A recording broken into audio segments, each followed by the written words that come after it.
Dokotera. Ay, ahoana ramose? Fa maninona ianao? Ohatra lasarasarasana kely fa tsy manam-bola io manko. Dokotera, sao dia misy le fanafody mamerina fitadinany aminao. Fa mararina indray ianao? Inona moa tena? Tsy tadidika. Tena tsy tadidika. Ay, alalo andeha fa tsy tadidika. Ay, dokotera, misy fianakaviana zay avy amin'ny firenena Europeana nandefa Sindroeva Jovavola dia nampiasa ny code promo anao.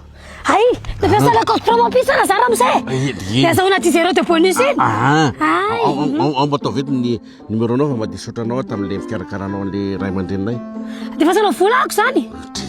Ay, satria fa tonga mobile money manko le avy any amin'ny Sindroeva ireny. To dia tonga mobile money ato anaty telefonanao ato.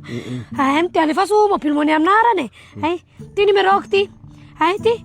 Io ramose, io numéro ako io. To le code 6. Nataoko 1 million d'ariary fotsiny fa za sura fa ampisaona amin'ny fianakavianareo anah io 1 million d'ariary io.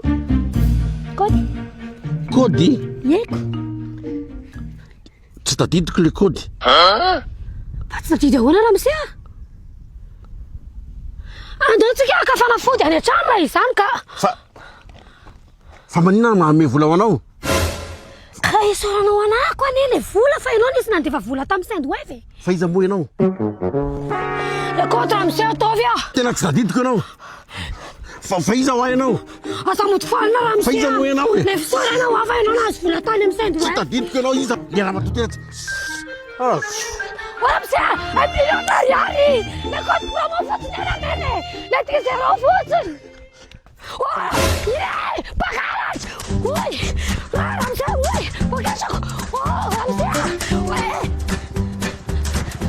Téléchargeo ny application Sindroeva fandefasana vola izy io avy any andafy makaty à Madagascar, France, Allemagne, Belgique, Canada, Espagne, Irlande, Italie, Portugal sy ny États-Unis rehetrarehetra iry malala. Dia raha vao mampiasa le code promo pisana laisany dia mahazo 10 € de bonus be zao amin'ny première envoi. Sadino laisany zay code promo zay azaho laisany 10 € zay raha mamany.